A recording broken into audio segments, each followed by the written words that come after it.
Bueno, amigos, ya nuestra querida invitada por el día de hoy, Maybor Petit, bueno, por el día de hoy ya ha sido invitada anteriormente y seguro que la invitaremos nuevamente, siempre y cuando ella disponga un tiempo en su agenda para visitarnos, para darnos la información.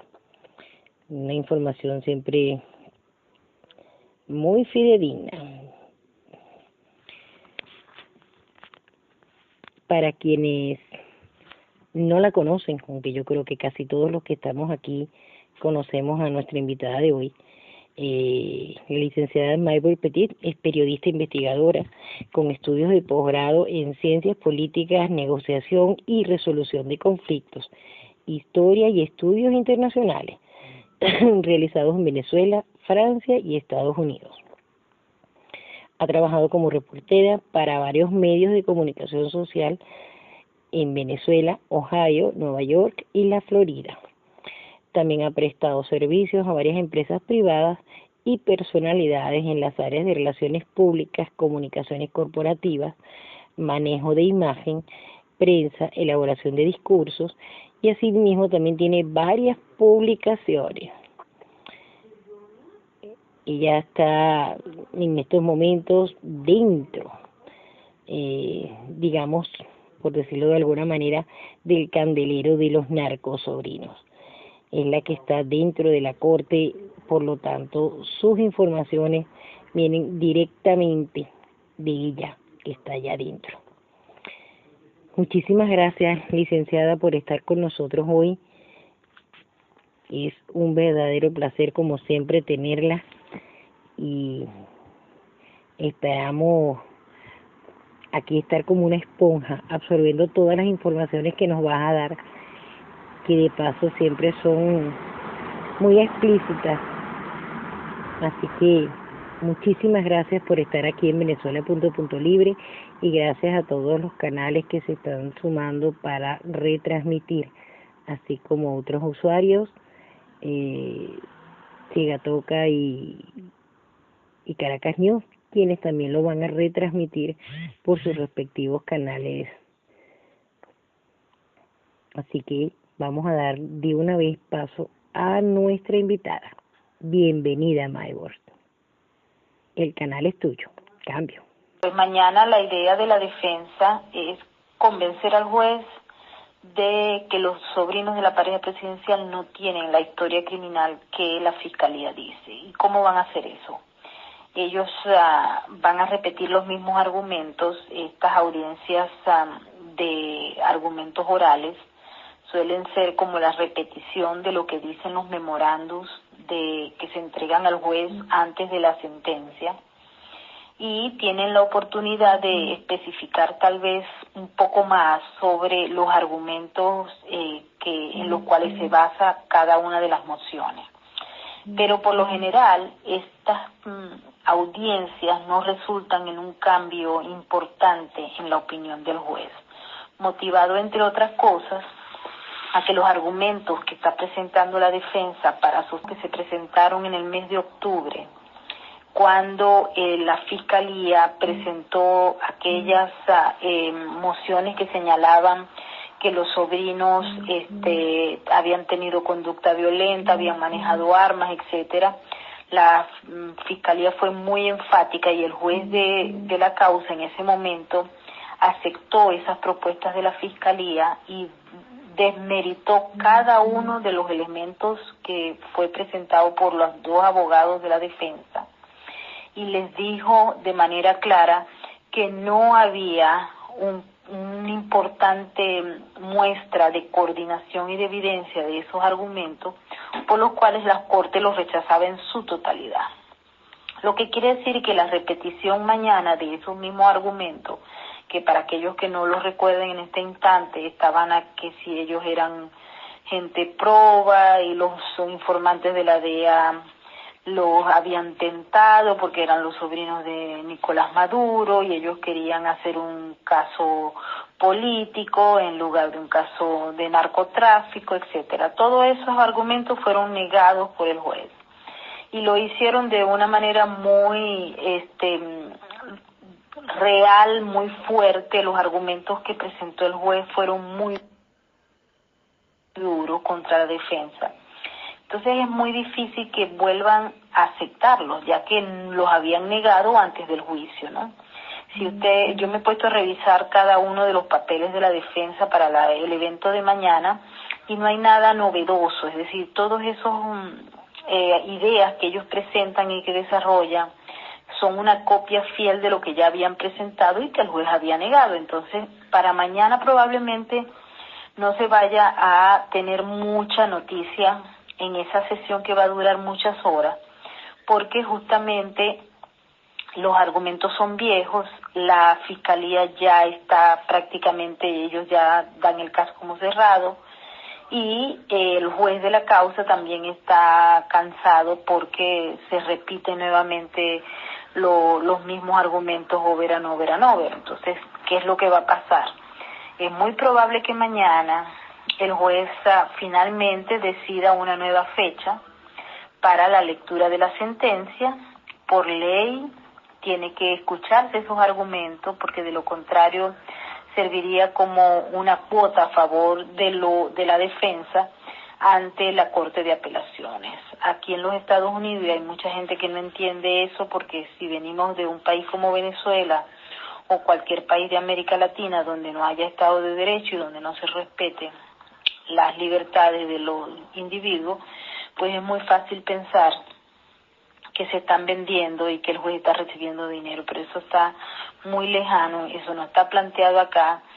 El juez de la causa debe escuchar y garantizar los derechos de los acusados hasta el momento en que sean sentenciados e inclusive después de que son sentenciados. Lo que significa que ellos no pueden negar la petición de la defensa siempre y cuando esa petición esté basada en unos aspectos que estén establecidos en la ley. Así es que por ahora eso está ocurriendo. Sé que hay mucha gente que está cansada, creyendo que, están jugando con el caso, pero no, dentro de todo lo extraño y lo ordinario de este proceso que ha durado casi 2 años, esto se parece mucho a otros casos que he tenido oportunidad de cubrir en varias cortes de acá de los Estados Unidos. Yo he estado cubriendo casos que han durado 3 años, 4 años. Así que lleva 2 y va que todo indica que va a concluir pronto, ¿no? Aunque claro está, después los casos de este tipo cuando entran a las cortes de apelaciones también se tardan un montón de tiempo para que finalmente una buena parte de ellos salga como negativo, aunque hay casos que han surgido positivos, es decir, que se vuelven a abrir los casos, ¿no? Pero por los vientos que soplan, eso no es lo que va a ocurrir con este caso. Pareciera que están las cartas echadas. Es muy probable que los sobrinos reciban una sentencia severa. No creo que vaya a ser cadena perpetua, pero sí una sentencia severa por la calidad de los argumentos y por la gravedad de lo que la Fiscalía ha llamado conducta criminal. Vuelvo a recordarles que la única persona que tiene la capacidad de decidir cuántos años van a pasar ellos en la cárcel es la Corte, es el juez, y está basada esa decisión en esos informes que la defensa quiere tumbar mañana, los de la Fiscalía del Distrito y los de la Oficina de Libertad Condicional. También el juez revisa para dictar sentencia los casos relacionados a ese caso, es decir, algún caso que se le parezca, y en este caso está como paralelo el hijo del expresidente de Honduras, Porfirio Lobo, este muchacho Fabio Lobo, que fue condenado en el mes de septiembre a 24 años de cárcel más 5 años de probatoria, y que el discurso de la jueza en ese momento dejó la página libre para que el juez Paul Crotty pues también se incluya dentro de esa política del Departamento de Justicia que busca penalizar severamente a aquellas personas que hagan uso de sus conexiones políticas para traficar droga a los Estados Unidos. La jueza del caso Fabio Lobo dijo claramente que los Estados Unidos tienen que penalizar severamente a aquellos que sean familiares o que sean funcionarios de gobiernos extranjeros que estén utilizando la estructura del Estado para justamente traer droga a los Estados Unidos y violar las leyes norteamericanas. Por ahí van los tiros de los sobrinos, ellos están más o menos en esa línea. De hecho, la Fiscalía colocó dentro de los documentos que entregó al juez la sentencia de Fabio Lobo, lo que indica que va a influenciar, y también el juez de la causa va a hacer uso de la llamada tabla de sentencias federales, que se hace a través de un puntaje, y en el caso de los sobrinos ellos tienen el puntaje 43, que es el más severo de todos, que es el que da cadena perpetua. Así es que bueno, este caso pareciera que va a terminar, por lo menos esperamos nosotros este año, y mañana pues la información que va a salir no creo que vaya a ser tan noticiosa como algunos piensan. Como les digo, pues esos son repeticiones de eventos que ya ocurrieron y no sabemos, a lo mejor la defensa trae algo nuevo, pero por ahora no se aprecia eso. He hablado hoy con muchas personas ligadas al caso y me dicen que no creen que vaya a ocurrir nada extraordinario. Pero bueno, yo como periodista siempre me pienso que puede ocurrir algo, porque en los lugares más insólitos siempre hay noticias, así es que yo creo que puede haber algo. Vamos a esperar, ya les haré llegar la información por vía blog o por el Twitter, como vayan surgiendo los acontecimientos mañana. Y por supuesto, o sea, lo que se está esperando probablemente sea la nueva fecha de la sentencia, que va a ser acordada, ¿no? Y bueno, mucha gente cree que puede ser en el mes de noviembre. Así que les mantengo informados. También quería tocar un caso bien interesante, que el juicio va a empezar en aproximadamente 2 meses.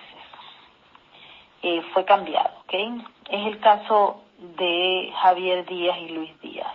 Ellos son 2 empresarios con ciudadanía norteamericana, pero son de origen cubano, que utilizaron una empresa en Miami para lavar dinero proveniente del gobierno venezolano. Es decir, ellos utilizaron una empresa constructora para lavar $100 millones a funcionarios activos del gobierno venezolano. Los funcionarios, los nombres de esas personas todavía no han salido a relucir, pero estos señores inicialmente se habían declarado culpables y habían decidido colaborar con el gobierno, pero por alguna razón su caso volvió a ser abierto, y con una nueva defensa decidieron ir a juicio, y ese juicio se inicia ahora en el mes de noviembre. En esta semana se han dado los primeros elementos previos al juicio, y las fuentes ligadas al caso me han comunicado que va a haber mucha noticia en ese juicio, motivado a que van a salir los nombres de los funcionarios que lavaron $100 millones en un inicio, aunque hay investigaciones que continúan, y al parecer este caso está relacionado con otro, donde los millones que se lavaron son bastantes, ¿ok? Este caso segurito que va a acaparar la atención, porque entre otras cosas llega en un momento en que la administración de los Estados Unidos ha lanzado una alerta por el enorme monto de dinero que ha sido lavado en el sistema financiero norteamericano por parte de funcionarios del régimen venezolano. No sé si ustedes estuvieron pendientes, pero la semana pasada salió una nota del FinCEN, que es el organismo regulador del lavado de dinero en los Estados Unidos, señalando que había una alarma enorme producto de los miles de millones de dólares que habían sido lavados a través de diferentes mecanismos que van entre la compra de propiedades y bienes inmuebles, barcos, aviones, animales exóticos, joyas, bonos del tesoro, bonos de la deuda, bonos de PDVSA y cualquier otra propiedad que sea utilizada por las organizaciones criminales para lavar dinero proveniente de o el narcotráfico o la corrupción. Cuando se lava dinero no necesariamente viene del narcotráfico, y eso hay que entenderlo. Cuando se lava dinero también viene de la corrupción, es decir, viene de organizaciones criminales, de fondos ilegítimos. Es un caso hoy en día Venezuela porque se transformó en un país, en el país número 1 de lavado de dinero en los Estados Unidos, y en reuniones que se han sostenido se ha señalado que Venezuela infectó al sistema financiero norteamericano con miles de millones de dólares que todavía no han sido contabilizados en su totalidad, pero que ellos creen que es una verdadera fortuna y que va a pasar a ser el caso número 1 de lavado de dinero en el mundo. Es decir, estamos frente a una verdadera catástrofe desde el punto de vista de las finanzas públicas venezolanas y de la vinculación de dinero proveniente del petróleo, es decir, dinero legítimo, con dinero ilegítimo proveniente de diferentes tipos de industrias criminales que van desde el narcotráfico hasta el terrorismo. Este caso va a llevar mucho tiempo en investigación, es espantoso.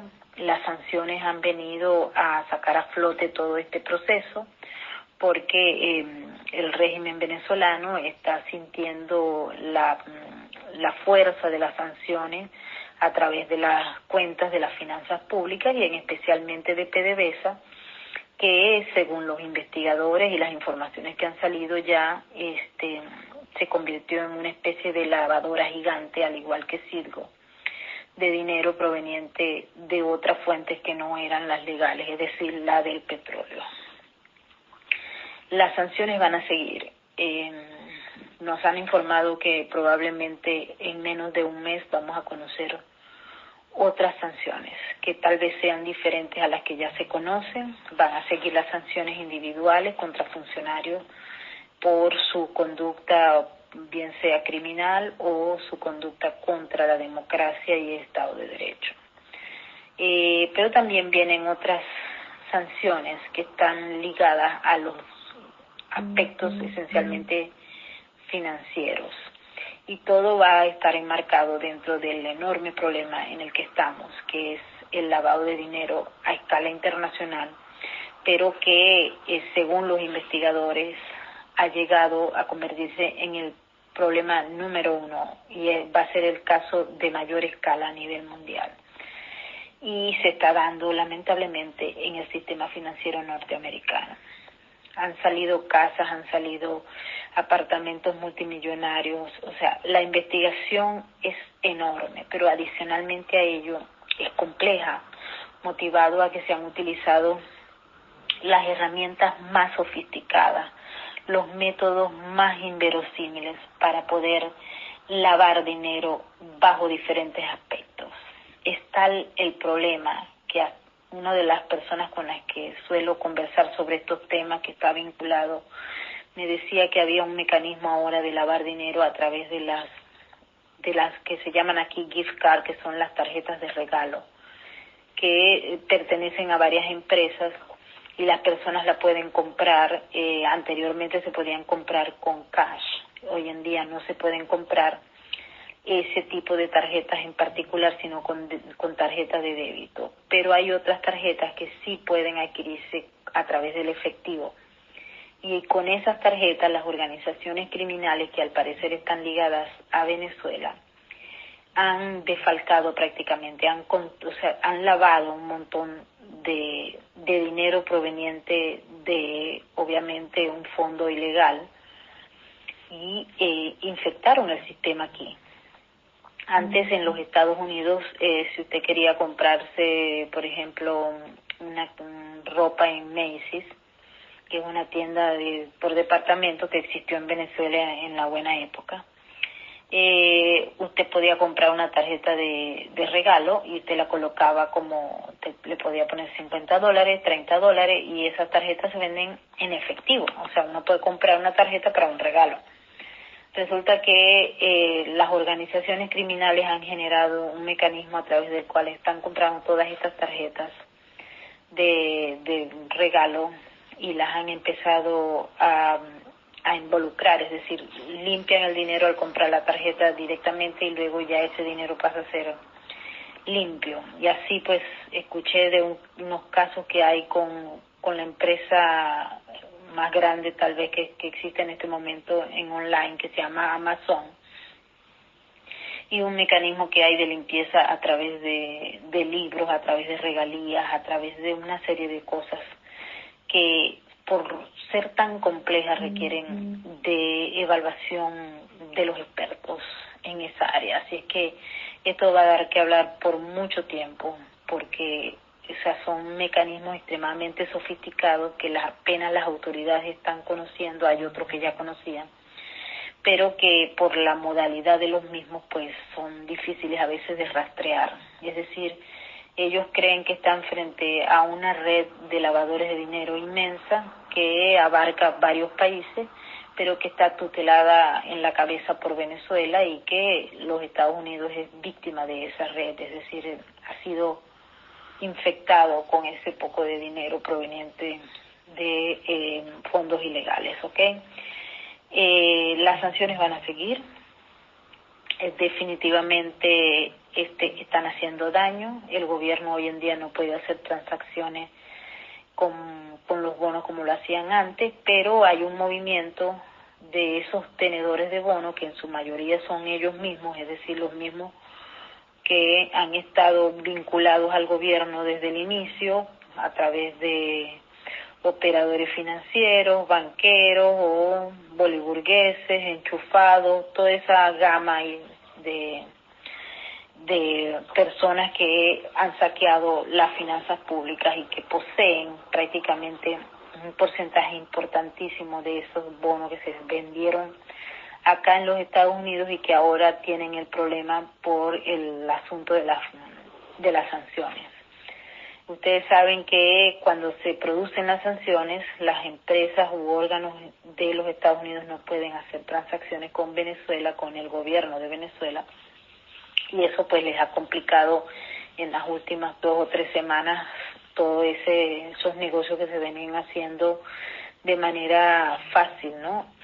Así es que de allí que se hayan tomado algunas decisiones que son suicidas en Venezuela, como por ejemplo el cambio hacia los yuanes o las lumpias, y pues ellos están tratando de sobrevivir, para lo cual también están colocando dinero que no está legal dentro de las mismas finanzas a través del Banco Central de Venezuela. Es decir, estamos frente a una organización criminal casi perfecta, donde hay muchos cómplices, muchos, y que definitivamente las finanzas del Estado han sido saqueadas en su totalidad. Venezuela está quebrada, a pesar de ser un país rico, y bueno, ya esa historia yo no se las tengo que contar porque ustedes lo están viviendo, pero lo importante es que las alarmas internacionales están prendidas y que muchos gobiernos, no solamente el norteamericano, sino otros, tienen idea de lo que está ocurriendo y no están dispuestos a ser víctimas de esa red criminal. Así es que no sabemos, cómo es un caso, si se quiere, como lo ha dicho el mismo profesor Ricardo Hausmann, un caso inédito, no nada fácil de tratar por sus novedosos métodos de criminales, pues a la larga ellos están seguros de que pueden castigar a los culpables y los pueden conseguir, porque lo difícil es conseguirlo, ¿no? Pero bueno, los mecanismos de justicia acá funcionan por lo menos mejor que en América Latina, y de allí que ellos estén colocando este tema de Venezuela como prioritario. Ustedes van a ver en los titulares de los próximos días acá en los Estados Unidos a Venezuela repetidamente, porque, como les digo, las alarmas están prendidas y se está revisando cada uno de los factores de intermediación. Así es que esto va para largo, ¿ok? Voy a tomar unas preguntas de las que hayan, y la verdad es que no sé qué exactamente lo que ocurrió con el día de hoy con este aparato, pero bueno, hasta ahora pues ha funcionado bien, así que les doy la palabra para que hagan algunas preguntas.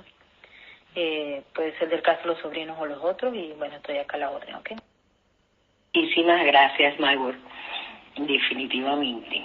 sueltan unos bombazos, uno se queda, Mientras que mi compañera abre el canal para que las personas que estén aquí quieran hacer algunas preguntas. Yo quisiera hacerte una pregunta en relación a los nuestros sobrinos. Después voy a hacer otra del otro caso. Y es, mañana hablarían entonces solamente la defensa de los narcosobrinos o es algo que tiene las dos partes la posibilidad de hablar y presentar sus alegatos, no sé. Y la otra sería, hay un tiempo más o menos prudencial estipulado de que después de mañana la próxima fecha pudiese ser, qué sé yo, 30 días, 2 meses, 3 meses, para dictar ya la sentencia definitiva. Cambio. Sí, mira, mañana es como una especie de pugilato. Allí el juez abre la defensa explicando por qué ellos no están de acuerdo con los argumentos de la fiscalía. Los fiscales van a estar ahí para defender su posición. El juez lo va a estar escuchando y los acusados van a estar allí presentes, pero ellos no hablan, salvo que decidan hablar. Pero por lo general los acusados no hablan aquí, sino el último día cuando los sentencian, ¿ok? Así que va a ser como una especie de contrapunteo. Yo digo, tú dices, yo digo, tú dices, pero como la fiscalía ha dicho eso ya varias veces, el juez va a moderar, ¿ok? Así es que por eso es que se hace largo mañana y tedioso, porque es un asunto que ya se sabe todo, pero que los abogados de la defensa van a querer utilizar todo el tiempo que sea disponible. Y para dictar sentencia a partir de mañana, como les decía, aquí el juez tiene que aceptar, cuidar el Estado de Derecho del acusado, y por ende ocurre que a veces la defensa utiliza esos recursos de manera masiva, abusiva, para alargar el tiempo, ¿no? No hay de 30 días, o sea, según lo establecido en la norma, eran entre los 90 días después de ser hallados culpables. Pero eso no se produjo porque ya va a cumplirse un año. Recuérdense que ellos fueron declarados culpables el 18 de noviembre del 2016. Faltan 2 meses para que vuelva a cumplirse esa fecha, y esos 90 días pasaron y luego vinieron prórrogas y prórrogas y prórrogas. Y algún amigo de estos que yo tengo ahí en la fiscalía me dijo que probablemente cuando el juez fije nuevamente la sentencia, la defensa vaya a pedir nuevamente una prórroga, así que no les vaya a extrañar que eso vuelva a ocurrir, que vaya a haber una nueva prórroga de esa fecha que van a colocar mañana, porque aquí entre nos, un caso que es muy importante antes de la sentencia, en este caso no se ha discutido abiertamente, que es la sentencia de dinero. Entonces, como va a haber diferencias sustanciales en esa solicitud que hace la fiscalía y lo que los sobrinos quieren pagarle al gobierno, obviamente por allí puede tardarse como 2 meses más, pero ese tema todavía ni lo han tocado los de la defensa porque están horrorizados con la solicitud que hizo la Fiscalía de Cadena Perpetua. Entonces están tratando de comerse el elefante por pedacitos, así que mañana van a tocar el asunto de ese informe y posteriormente, supongo, según mi fuente, que podría venir la discusión más apropiada de cuánto tienen que pagar estos sujetos al gobierno en materia de sentencia monetaria. Buenas noches a la licenciada, a todos los que están presentes en el canal. Licenciada, hoy estuve leyendo en unos portales de Venezuela que el Estado venezolano puso en venta el edificio donde funciona la embajada, el consulado venezolano en Nueva York, un edificio de 6 pisos y supuestamente tiene un valor de $80 millones. La pregunta es, ¿será posible, con todas las medidas que se están tomando y las prohibiciones, que esta gente pueda hacer esa negociación? Mire, bueno, en relación a ese tema que no lo tocamos hoy, estaba dentro de la línea de lo que se iba a discutir aquí. El banco mercantil que está al lado, que comparte el edificio con el consulado, vendió a una empresa china que se llama Soho China por $30 millones ese edificio de 6 pisos. Lo que sucede es que ese edificio de 6 pisos está pegado al otro edificio que es el del consulado. A nosotros nos había llamado la atención porque nos habían informado y fuimos hasta allá el día sábado de la semana pasada, que los muebles del consulado habían sido movidos. Nosotros nos acercamos a hacer allí una demostración y entonces miramos y supimos que el consulado no tenía casi muebles, sin embargo tenía muebles y aparentemente estaba en funcionamiento. Después, nos pasaron ese dato de que lo pusieron a la venta.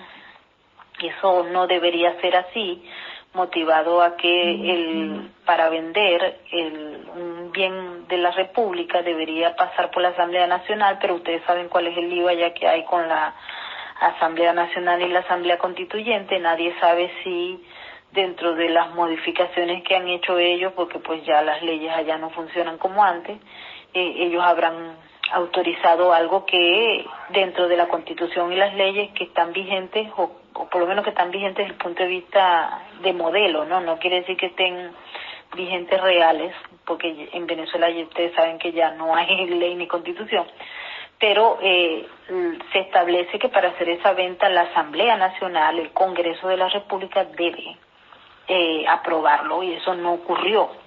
Pero como les digo, como allá pasa cualquier cosa y ellos hacen lo que mejor les plazca, pues muy probablemente utilicen algún mecanismo de esos que ellos usan para cualquier otra cosa y hagan las negociaciones, así como han hecho las entregas de las riquezas de la faja petrolífera, etcétera, sin haber pasado por la Asamblea, ¿no? Pero bueno, eso es lo que está ocurriendo. Si eso perjudica a través de las sanciones, sí.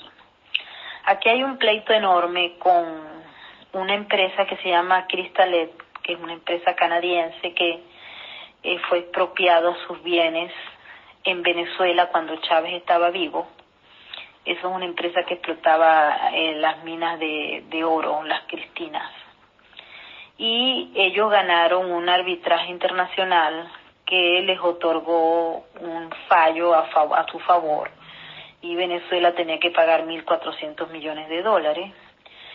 Venezuela después hizo un traspaso de algunos bienes y ahí cometió también otra arbitrariedad legal, pero como el gobierno no cumple las leyes, pues hasta el momento nadie ha dicho nada, ni la Asamblea se metió, etcétera. Pero ellos pasaron el 49.9% de las acciones del Citgo a la rusa Rosneft.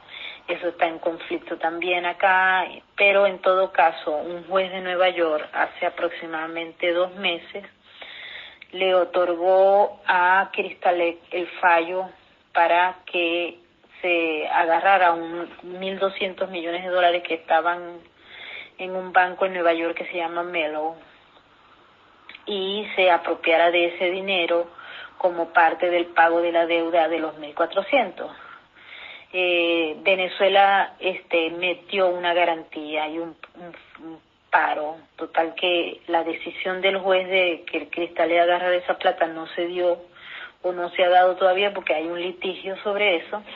Y entonces, como el juez emitió una orden donde los bienes venezolanos podrían ser embargados, ahí está el problema, y por eso le traigo a colación toda esta historia de Cristalet, porque aparentemente no se sabe, andamos averiguando porque el juez no ha dicho completamente hasta dónde llega el alcance de esa medida, pero supuestamente ellos no podrían vender porque esos bienes estarían bajo custodia. Entonces, no sabemos si el edificio del consulado podría, permanecer en esa lista, porque entre otras cosas ese edificio es lo que se llama aquí en Estados Unidos landmark, que es que por lo viejo y por como es una joya arquitectónica no puede ser modificado y está sometido a unas leyes extraordinarias, entre las cuales está que para ser vendido debe recibir como el sí del gobierno dónde está el bien, que en este caso es los Estados Unidos, y como hay ese pleito entre el gobierno de Estados Unidos y el gobierno de Venezuela, no se sabe en qué términos puede darse esa aprobación para que se venda. Y dicho sea de paso, como Cristalex tiene un embargo sobre los bienes de Venezuela, no sé desde qué punto de vista ellos pueden excluir ese bien para poderlo vender y poder agarrar la plata y que esa plata no le quede a Cristalex, porque tienen los bienes embargados. Entonces, eso es un asunto bien interesante. Yo no he tenido tiempo de meterme de frente, pero he estado investigando y hoy tuve la oportunidad de conversar con 2 personas sobre ese tema y quedaron en suministrarme la información real, que no es toda la que está publicada en el artículo de Washington Post hoy. Hoy salió un artículo señalando que el edificio del lado, el mercantil, lo había vendido. ¿Y por qué lo vende el mercantil? Porque no hay negocios ya de Venezuela con las sanciones y con el saqueo, etcétera.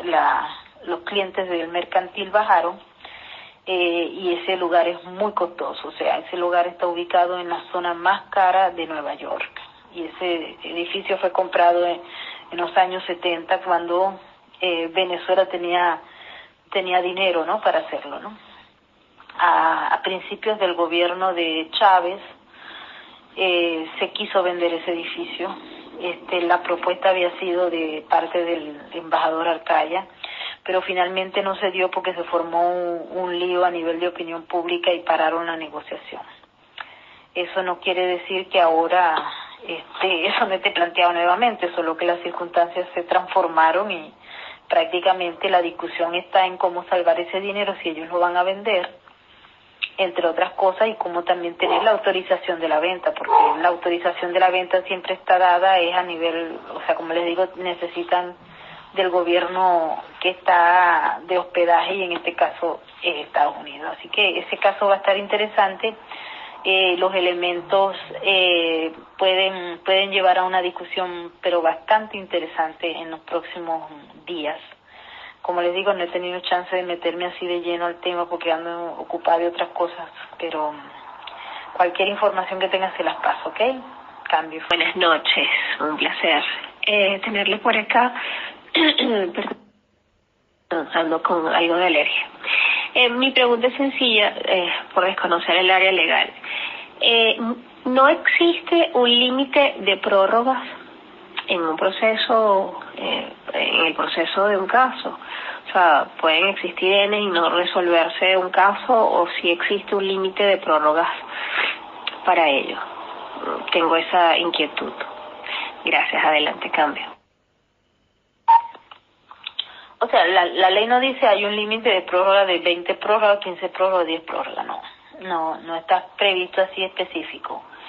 Pero el juez está en la disposición de respetar el Estado de Derecho de los acusados, y por eso cuando la argumentación presentada por la defensa está ajustada a derecho, el juez no le queda otra que dar prórroga, y eso es lo que ha venido ocurriendo. Un caso parecido a este, que fue el de Fabio Lobo, tuvo un montón de prórrogas, casi 8 prórrogas para la lectura de la sentencia. Entonces, prácticamente es a decisión y criterio del juez, pero por lo general él suele otorgar las prórrogas, porque de no hacerlo se genera una especie de vacío que puede llevar a que el caso sea aceptado en las Cortes de Apelaciones, que eso es lo que ellos tratan de evitar, porque el tribunal primero, o sea, por lo general trata de hacer que las cosas estén en toda su totalidad, en todas las reglas, de tal forma que no vaya a aceptarse el caso en el Tribunal de Apelaciones. No sé si me entienden. Entonces, siempre tratan de manejar todo de una forma que se les respete el derecho a los ciudadanos que están siendo juzgados, a los acusados, hasta el último momento, ¿ok? Y el juez no tiene como apuro para eso. Si se sabe que Ruperti es, digamos, el que está financiando los gastos de la defensa, si no hay ningún caso abierto hacia él. La Fiscalía conoce que Ruperti está siendo, o sea, es el que financia a los sobrinos, a confesión de él mismo, y hasta el momento, porque eso aquí es legal, ¿no? Un tercero puede pagar la defensa de otros, solo que la Fiscalía llamó a una audiencia en ese momento, cuando eso se produjo, porque los acusados tenían que saber que había un conflicto de intereses en ese caso, pero ellos decidieron frente al juez aceptar seguir con esa defensa, con el pago de esa defensa, aunque la pagara un tercero, y bueno, y eso quedó así. Eso no tiene nada que ver con la posibilidad de que Ruperti esté bajo investigación federal o no. Eso aquí es legal que un sujeto pague siempre y cuando tenga el dinero puesto en un banco norteamericano y que el dinero sea supuestamente limpio, ¿no? Claro está, si se ponen a averiguar las vinculaciones que hay con ese dinero y otras cosas, probablemente vayan a conseguir otra cosa, pero hasta el momento que yo sepa, esa investigación sobre el origen de los fondos con que están pagando la defensa Ruperti no está planteada. Se planteó en una oportunidad, pero después, hasta donde yo sé, no se siguió. Buenas noches, licenciada. La pregunta es la siguiente. Los narcosobrinos obviamente van a seguir el debido proceso, porque Estados Unidos obviamente es un país que va a llevar a cabo todos los pasos según su ley. A la final sabemos que van a ir con su pijamita anaranjada, de eso no me cabe duda. Pero la pregunta es la siguiente.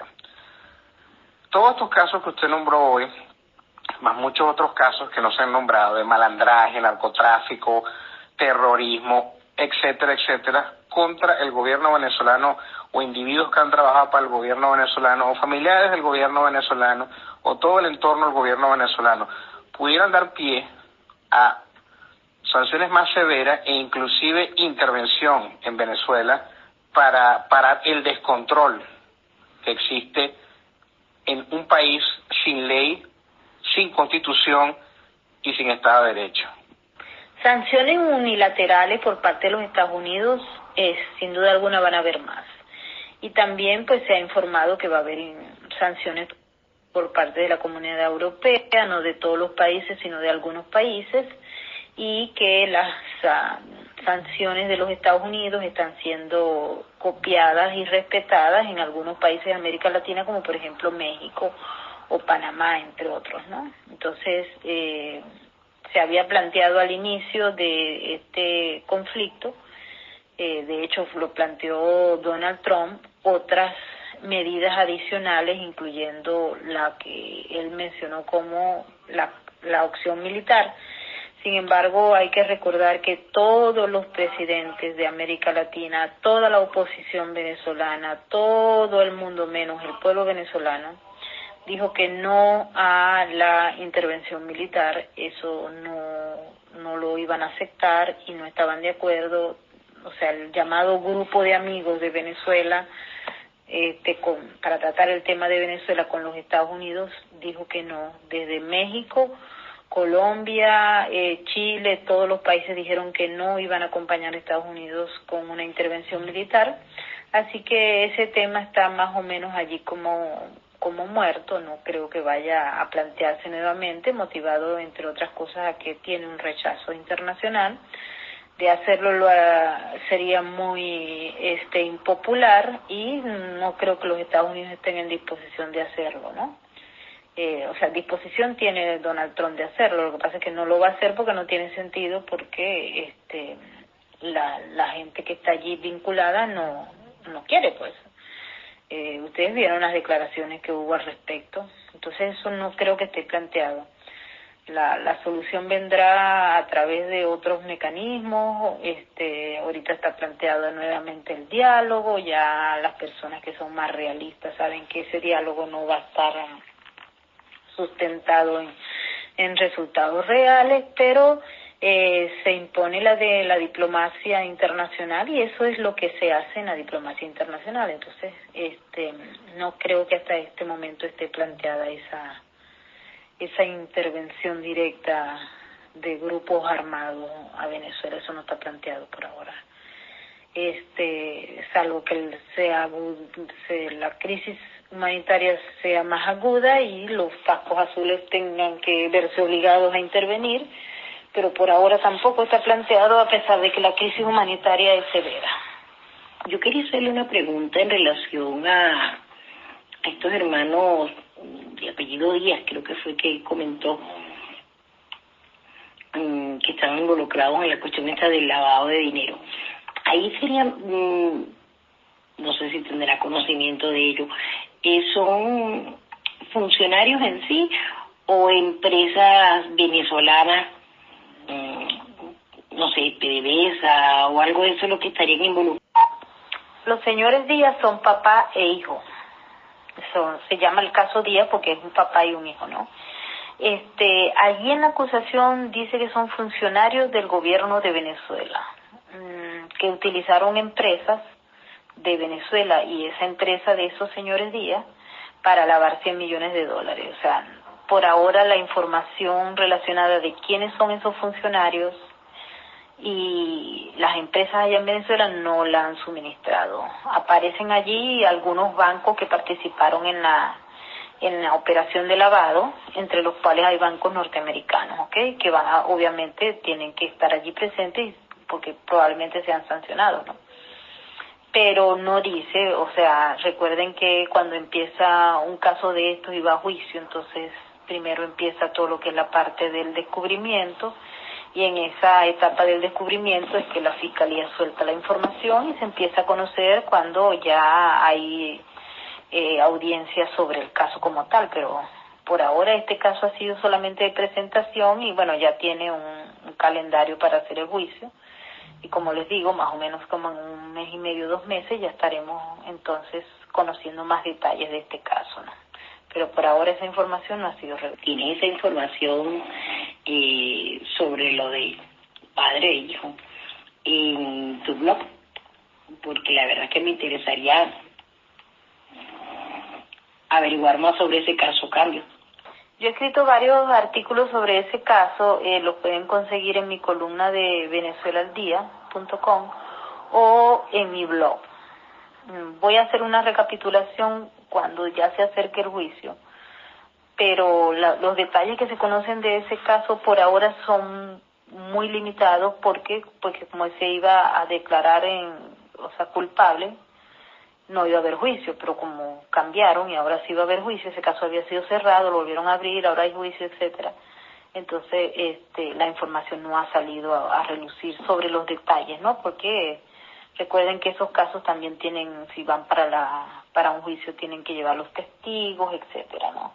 Hay una lista de testigos que van a testificar y entonces eso allí se cuida muchísimo, ¿no? Por eso no se han dado detalles, pero ya van a salir tranquilas.